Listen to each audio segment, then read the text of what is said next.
deuxième match au compte de ce second tour. 2 matchs soldés par 2 victoires, 5 buts marqués, 2 clean sheets. Félicitations, ce qui vous permet de continuer votre aventure dans cette compétition. Merci. Oui, effectivement, l'objectif c'était de se qualifier pour le prochain tour. C'est ce qu'on a fait. On voulait, je ne vais pas dire assurer la qualification, mais faire un grand pas à domicile. On a eu un score de 4-0, comme vous savez, mais on avait été frustrés parce qu'on avait loupé beaucoup d'occasions, notamment un penalty. On avait tiré 2 fois sur les poteaux. On aurait souhaité venir ici avec un avantage encore plus confortable, de 6 ou 7 buts, parce qu'on a eu les occasions. Ceci dit, on savait qu'il y avait un match retour, conditions difficiles avec un terrain extrêmement difficile, notamment au niveau des appuis. Une équipe que j'ai dit, comme je vous ai dit hier, qu'on respectait. Là aussi, à la mi-temps, je n'étais pas très content du 0-0 parce que dans les 10 premières minutes, on doit plier le match. On a 3 très grosses occasions qui auraient dû nous mettre à l'abri définitivement. Voilà, on n'a pas réussi. On a eu effectivement un trou en deuxième mi-temps, un petit quart d'heure, où l'adversaire a su se créer 2 ou 3 occasions.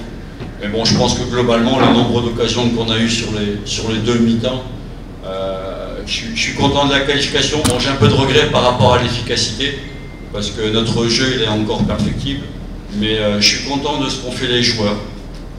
Je suis content que le buteur, c'est quelqu'un du centre de formation. Il faut quand même savoir que dans notre effectif, il y a 4 joueurs qui sont issus du centre de formation et souvent titulaires, souvent. Donc c'est une bonne chose. Il y a un travail de fond en dehors de l'équipe professionnelle qui est réalisé au club. Et aujourd'hui, le but de notre jeune joueur, c'est aussi la récompense des entraîneurs de la formation qui ont travaillé avec ce joueur. Voilà. On va quelques questions. Bonsoir coach, c'est Sissi Mohamed.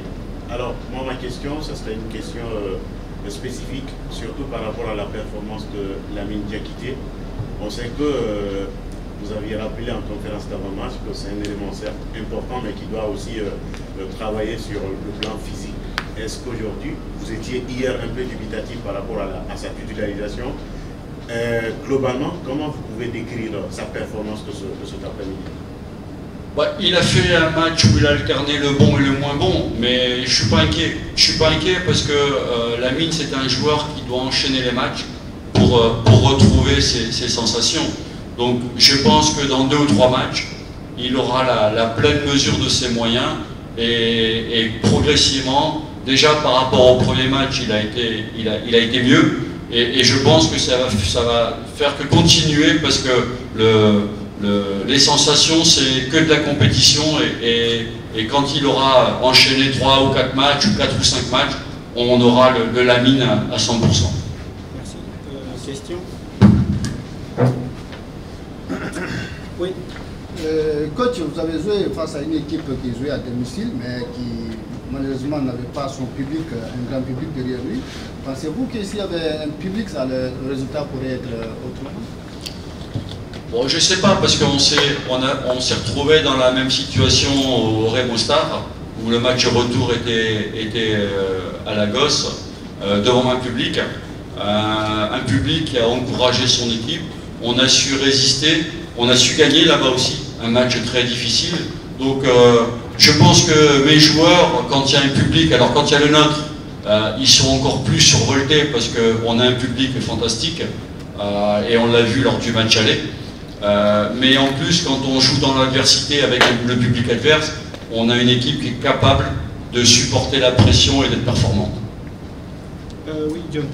Alors, coach, bonsoir. Moi, c'est John Traoré de la radio Global FM. Coach, qu'est-ce que vous retenez aujourd'hui de cette équipe guinéenne sur les 2 matchs dans la globalité? Je pense qu'elle a, comme je l'avais dit hier, elle a de la qualité. Hein. C'est une équipe de transition, c'est une équipe qui est capable de mettre de la vitesse, c'est une équipe qui a de l'impact.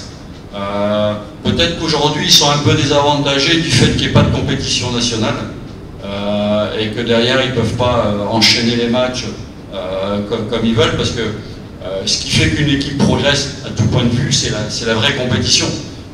des matchs de préparation, des matchs amicaux, c'est pas suffisant, il manque l'élément compétitif.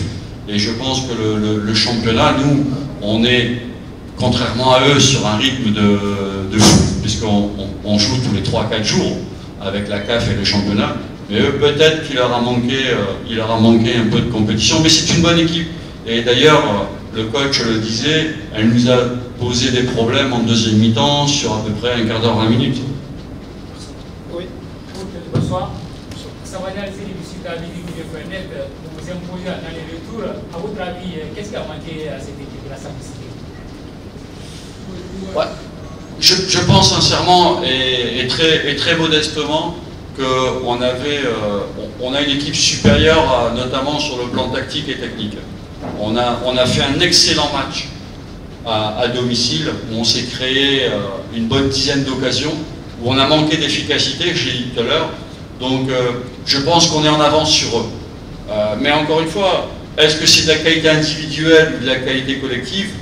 Je ne peux pas répondre. Je sais que nous, on est en compétition depuis début septembre. Si j'ai bien compris, le championnat n'a pas encore commencé. Voilà. Mais on a quand même, je pense, on a peut-être moins de potentiel athlétique, mais d'un point de vue technique et tactique, je pense, et encore une fois, avec modestie, hein, c'est pas, je veux pas aujourd'hui, parce qu'on s'est qualifié, faire croire qu'on est les rois du pétrole, mais je pense que techniquement et tactiquement, on a un coup d'avance sur cette équipe. Dernière question, je rappelle qu'on a nos confrères marocains. Est-ce qu'il y a des questions? Pas. Alors pour terminer, qu'est-ce qu'on peut vous souhaiter pour la suite de cette compétition? Se qualifier pour les poules et puis après aller le plus loin possible et si on peut gagner cette CAF, on essaiera de la gagner. Alors ça c'est vous souhaite pour vous. Merci Raoul. Merci.